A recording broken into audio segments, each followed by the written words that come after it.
Okay, we're going to talk about some basic terminology you need to know to be able to understand your workout. So first things first is reps. Reps are just how many you're going to do of that exercise. Sets, that's going to be how many times you're going to do that exercise. A circuit means you're going to do all those exercises that are grouped together, and once you've gone through all of them, then you take a break. Superset is you go back to back with those exercises and without a break. A drop set is going to be, you're going to do that movement, then you're going to drop the weight down and you're going to do that movement again. So pretty much you do a set, you make it lighter and easier, and you do another set. And there can be a double drop set, there could be a triple drop set, and a double drop set would just mean 2.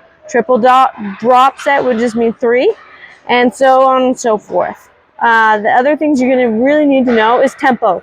So when you see tempo on your workout and it says, let's say the tempo says 3, 1, 1, that means you're going to go 3 seconds down, 1 second hold, 1 second up, essentially.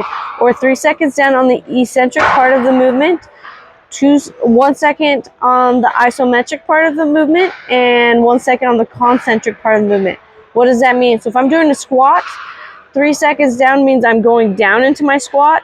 The 1 second isometric means the hold at the bottom, and then the concentric is the 1 second going up. So 1, 2, 3, 1, 1, right? Or for bench press, if I'm benching, it's going to go 3 seconds down, 1, 2, 3, it touches my chest, that's the 1 second, 1, and then 1 second up. So that's what tempo is going to mean, and it can look different. So the first number is going to be the first part of the movement. The second number is the part where you're going to stop or hold, or where you slow down and you come to either the bottom or the top of the movement, whatever the exercise might be. And then the last one is the last part of the movement, so when you're going to be the most explosive in the movement. That's the first thing, so tempo. Then you're going to have RPE. What does RPE mean? It means rate of perceived exertion. So it's scale from 1 to 10. Really, scale from 5 to 10 is what you're going to really be rating off of, but scale from 1 to 10 is pretty much like 10, I maxed out, I got nothing left. 1 is like, was that even working out, pretty much? 5 is going to be like, that was very easy, felt like a warm-up. So you're going to rate it like 5, 5.5, 6, 6.5, 7, 7.5, 8, 8.5, 9, 9.5, and 10. 5 is pretty much anything in the 5 range is going to be like, this is pretty easy, felt like it could be a warm-up. 5.5 is like, it's on the edge of not being a warm-up. 6 is, I got 4 in reserve. So that's because 6 plus 4 equals 10. 6.5 means I could maybe do 4 more. 7 means I got 3 reps in reserve, and that's because 7 plus 3 equals 10.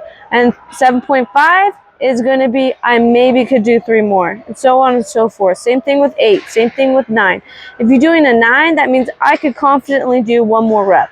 If you're doing a 9.5, I could maybe do 1 more rep, right? If I'm doing an 8, it's like, oh, I could confidently do 2 more reps. I'm doing an 8.5, I could maybe get 2 more reps out. So there's going to be an RPE level that you want to try to push yourself to. Why is this important? Because for you to grow and to build muscles and to progress, you have to be progressively overloading. So that means you're constantly challenging yourself. And obviously the main one is, if you're not challenging, it's not changing. So challenge is very important for it to change your body and give you results.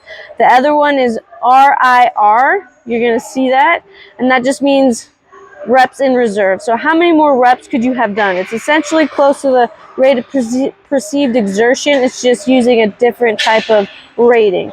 So let's say if I'm doing an exercise and it says RIR 3, that means you need to have 3 reps in reserve. Or RIR 2, it means it needs to be like, I could only do 2 more. That's kind of what that's going to mean. Those are going to be your basic terminologies that you guys are going to need. And if you have any questions about anything, you need to ask me. If you get your workout and you're like, oh, I don't understand this, please ask me. I want you to be successful. I want you to understand it and know what you're doing in the gym.